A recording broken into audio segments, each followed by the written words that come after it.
sih sebenarnya bedanya dengan pasar reguler, Pak Fendi? Ya, baik, harus disampaikan juga ya, tadi hasil pollingnya mengatakan bahwa masih banyak yang belum paham tentang pasar Mhm. negosiasi ya, 60% lebih. Jadi pasar negosiasi itu adalah salah satu dari 3 pasar di secondary market, ya, pasar reguler, pasar negosiasi, dan nanti ada pasar tunai, ada 3 itu. Nah, pasar negosiasi itu lebih banyak itu adalah pasar yang dilakukan transaksi sahamnya itu antar individu dari investor. Mhm. Ya. Jadi bukan menggunakan auction market yang antrian yang di pasar reguler kan ada bid and offer atau bid and ask itu kan urut ya. Mhm. Mana yang terjadi transaksinya itu yang paling atas itu harganya terus berurutan terus ya secara lebih fair. Namanya juga lelang ya, auction market. Nah, kalau ini tidak. Jadi ini betul-betul dia itu bisa lakukan transaksi atas kesepakatan kedua belah pihak investor individual. Nah, perantaranya bukan platform trading ataupun yang disediakan oleh perusahaan securities atau broker, tapi adalah oleh perusahaan securitiesnya nantinya akan membuat transaksi itu menjadi matching atau tidak. Jadi menghubungi kedua belah pihak. Jadi itu adalah pasar negosiasi. Nah, Baik. perbedaan yang signifikan sekali tidak Mhm. menggunakan satuan lot seperti pasar reguler, ya. Yang mana kalau pasar reguler kan paling minimum itu satu lot ya, satu lot itu 100 lembar Mhm. saham boleh transaksikan. Nah, kalau di pasar negosiasi itu tidak berdasarkan satu lot, tapi berdasarkan lembar. Jadi lembarnya itu bisa 1, 3, 10, 13 lembar dan lain sebagainya, tidak harus satu lot. Nah, itu yang membedakan secara lebih signifikan ya. Kemudian yang perbedaan yang berikutnya adalah kalau di pasar reguler itu kan penyelesaian transaksi ya, itu ada Mhm. istilahnya dulu T+2. Jadi 2 hari setelah terjadi transaksi itu terjadilah penyelesaian ataupun settlement. Jadi dibayarkan, kemudian terima barang dan lain sebagainya ya. Tetapi kalau di pasar negosiasi berdasarkan kesepakatan kedua belah pihak. Jadi tidak diatur misalnya harus T+2 dan lain sebagainya. Jadi bisa lebih dari itu dan bisa kurang dari itu bahkan ya. Dan harga juga tentu saja tidak urut tadi ya, berdasarkan deal aja. Makanya bisa terjadi di pasar negosiasi itu transaksi itu bisa di bawah harga pasar atau di bawah harga pasar reguler atau di atas harga pasar reguler. Yang penting Mhm. adalah bergantung pada kesepakatan kedua belah pihak dan tidak urut ya, tidak urut pada posisi bid and offer, sehingga jangan heran nanti di pasar negosiasi itu ada yang paling atas itu belum tentu kejadian transaksinya karena belum tentu deal ya. Karena antar pihak itu harus sepakat dulu. Oke, saya mau beli berapa jumlahnya, spesifik dan lain sebagainya. Itulah yang membedakan pasar negosiasi dengan pasar reguler.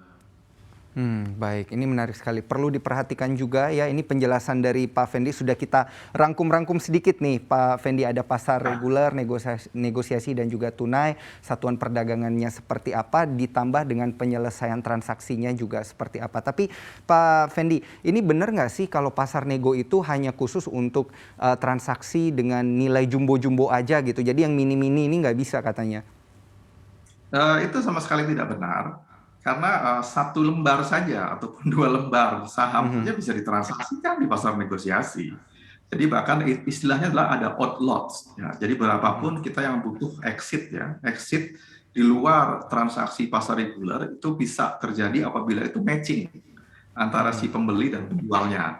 Nah, jadi artinya bukan hanya domain dari investor jumbo. Jadi artinya bisa juga investor retail, investor yang sangat kecil sekalipun, dan juga investor jumbo ya juga bisa melakukan. Jadi bisa dilakukan dan pasar ini bisa digunakan oleh semua pihak. Bener nggak sih, Sobat Cuan ini kan ada yang bilang katanya kalau kita bertransaksi di pasar nego ini lebih menguntungkan begitu. Dan katanya kalau dilihat dari volatilitas ini lebih menarik begitu. Ini benar nggak sih Pak Fendi? Nah, saya sih melihat belum tentu benar semua itu ya, yang menjadi semacam dugaan ataupun hipotesa ya. Intinya adalah memang ada potensi ya, ada potensi kalau kita bisa beli di pasar negosiasi, sebut sajalah di pasar reguler harganya 50 perak, yang tidak turun lagi. Kemudian kita di pasar nego itu bisa beli katakanlah di harga 20 perak lah ya. Nah, tentu saja kan potensial returnnya kan tinggi itu ya, lebih dari 100%, ya bahkan sekitar berapa itu, 150% ya potensinya. Tapi pertanyaannya apakah marketable atau liquid atau tidak? Jangan-jangan kita mau jual pun sulit juga, ya. Jadi Mhm. artinya belum tentu juga eksekusinya itu adalah seperti yang semudah yang kita bayangkan bahwa kita sudah membukukan potensi keuntungan yang sangat besar. Bisa juga transaksi di negosiasi harganya cuma 3 perak. Sementara Mhm. di harga reguler itu kan 50 perak ya paling rendah. Nah, Betul. persoalan yang paling mendasar adalah kalau dia bisa exit, maka potensi untuk memperoleh cuan yang besar sekali juga luar biasa. Tetapi Mhm. dalam banyak hal di pasar negosiasi itu adalah sangat sulit untuk bisa memperoleh harga yang sesuai dengan harapan ya. Dengan harga-harga yang misalnya kita sudah dapat keuntungan yang sangat besar. Mungkin satu, dua, tiga, dan kita perlu cermat. Jadi intinya adalah ini di pasar negosiasi itu justru kalau saya melihat itu adalah resikonya cukup-cukup besar Baik. ketimbang dari opportunity yang bisa diperoleh ataupun cuan ya. Jadi Mhm. belum tentu yang dikatakan tadi bahwa pasar nego itu bisa volatilitasnya rendah, Mhm. kemudian juga resikonya rendah dan bisa memperoleh keuntungan yang sangat besar. Volatilitasnya menjadi rendah, justru tidak, karena tinggi sekali Baik. ya. Gapnya tinggi banget antara bid overnya itu bisa antara 1 perak sampai dengan 200 perak barangkali gitu ya. Fendi, ini untuk menjawab pertanyaan di segmen yang sebelumnya nih, bisa nggak nih Pak Fendi kita beli saham di pasar negosiasi tapi kita jualnya nanti di pasar reguler? Ya, bisa sekali. Dan bahkan ada strategi yang memang dia seperti itu ya. Dia mencari saham-saham di pasar negosiasi yang dikonsider sangat murah. Kemudian kalau sudah cukup, itu kemudian dia jual di pasar regular. Apalagi nanti setelah sometime saham itu mulai recover ataupun mulai menaik ya, bisa dijual di sana. Sehingga potensi cuannya besar. Nah, persoalannya adalah yang tadi ya, per definisi kan kalau di pasar negosiasi biasanya satuannya lembar. Nah, Mhm. biasanya kalau kurang dari satu lot belinya, maka juga nggak bisa diperjualbelikan di pasar reguler, karena pasar reguler mensyaratkan setiap kali transaksi itu minimum satu lot atau 100 lembar. Ya, Hmm. itu Baik. yang pertama. Jadi artinya kalau toh itu tadi yang ngambil di pasar negosiasi pembeliannya, itu kemudian satuannya lot bisa dijual, maka itu bisa dilakukan. Ataupun bisa dijual langsung di pasar negosiasi. Yang terpenting adalah trader atau investor kan memiliki saham. Saham adalah kepemilikan. Sehingga dia bisa dijual di pasar manapun, di negosiasi maupun di pasar regular, bahkan di pasar tunai sekalipun ya. Jadi artinya bebas-bebas saja. Hanya saja persyaratan-persyaratan tadi itu memang harus dipenuhi. Ya, yang paling kelihatan adalah bahwa di negosiasi yang diperoleh ya kalau mau dijual di pasar reguler harus satuannya lot dan kelipatannya. Ya, misalnya satu lot, Hmm. dua lot, tiga lot dan berikutnya.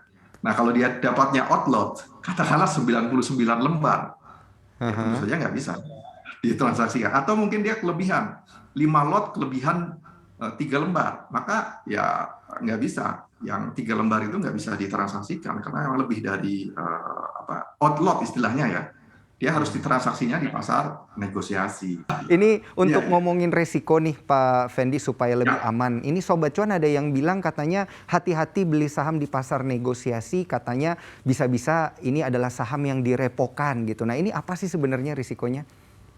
ya, jadi artinya saham itu direpokan atau tidak direpokan sebenarnya adalah persoalan yang berbeda dari apa yang terjadi di pasar. Sepanjang saham itu memang ditransaksikan di pasar reguler, maka kita bisa ya, menjualnya di sana. Ya, artinya di belakangnya mungkin background-nya bermacam-macam. Ada saham Mhm. direpokan, ada saham mungkin dengan background transaksi underlying yang lainnya gitu ya.